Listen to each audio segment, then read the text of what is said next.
This segment on building secrets, we're going to talk about a little bitty hidden piece of the building business, and that's actually how builders make their money. I think you're going to be surprised on this topic. So, Kirk, lay it on us. How do builders actually make their money? A lot of different ways that they can. The building business itself is not really the way we operate. The building business is different because many of the building business, they're making money the way system builders make money. And many of the guys that are in building graduate from, since they do about 95% of the houses, they may be a superintendent that worked for one of those companies and graduates to being their own builder. And so they're going to make money on their builder margin just like we are. But they're going to make money on change order fees. They're going to make money on upgrades. They're going to make money on the difference between wholesale and retail. They're going to make money by being ambiguous about what you get and making sure that if there's ambiguity, they can choose the least expensive version of whatever it is that they're ambiguous about.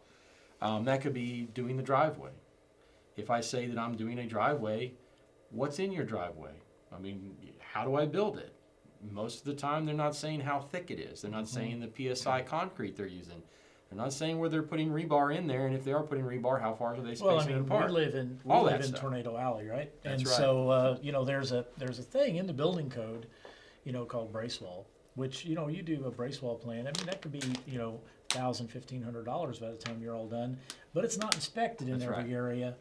So if it's not inspected, a builder can make extra margin just by not doing it. Absolutely. Well, I mean, it starts with the foundation. We see it in a lot of places. The inspections aren't the same everywhere. In our market here, Broken Arrow inspects differently than Tulsa City, which inspects differently than Rogers County.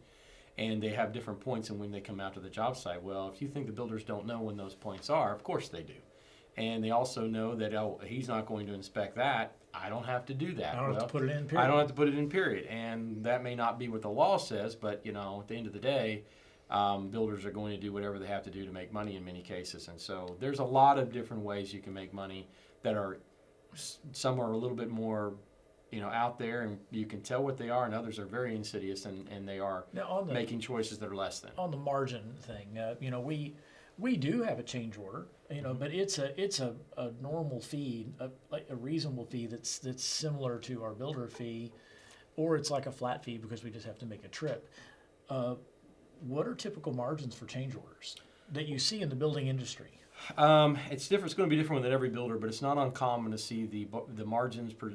There are a lot of builders have a contract that would read something like this: every time you make a change, it's a flat fee of X plus a minimum fee of this. So a lot of them will be a flat fee of $300 to process your change order, and then the item itself marked up 33%. So they may be operating on a 10 to 15% margin, but when they do an upgrade, it may be three times that. It might be as much as 30, 33, 35%. In some cases, it's worse than that because some cases it's just a flat number that they know that, if you want this, they're going to charge you $1,000 when they may only pay $300 to get it. Well, in that math, their markup is 300%. I mean, that happens a lot on these. You see these built-in things on the left and right-hand side of the fireplace. Right. We pay what?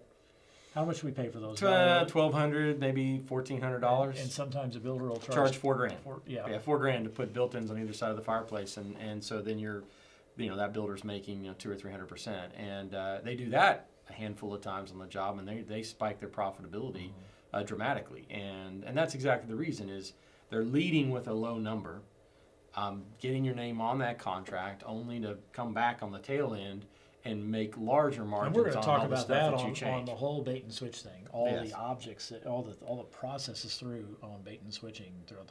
That's actually the next video, which brings me to the point where we're going to wrap this one up on how builders actually make their money. Next video you need to watch, bait and switch. It's going to be eye-opening.